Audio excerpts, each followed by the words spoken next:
Welcome to The Last Breakfast. Please enjoy the video. First, back up all data to Google Drive or a computer before reformatting. Include photos, contacts, messages, and app backups using your Google account.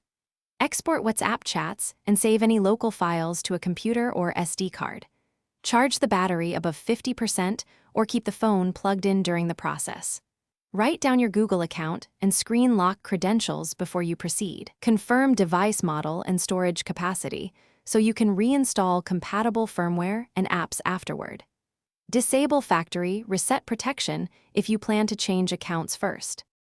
Open Settings and go to System or General Management depending on your Android version. Tap Reset Options, then choose Erase All Data or Factory Data Reset on the menu. Read the warnings. The phone will remove accounts, apps, and personal files permanently.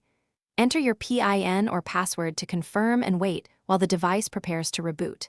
After reboot, follow the on-screen setup and sign in with the same Google account used for backup. If factory reset protection blocks setup, use your original Google credentials to unlock the phone. To reformat using recovery, first power off the phone and connect it to a PC if needed. Press the correct hardware key combination to enter recovery mode for your specific model. In recovery, choose Wipe Data Factory Reset and confirm with the power button selection. Flashing firmware requires OEM unlock, compatible firmware files, ADB and fastboot tools, and drivers installed. Use the manufacturer's instructions and exact firmware file to avoid bricking the device permanently. After reformat, reinstall apps and restore backups from Google Drive or your computer storage. Thanks for watching. If this was helpful, leave a like and consider subscribing. See you next time.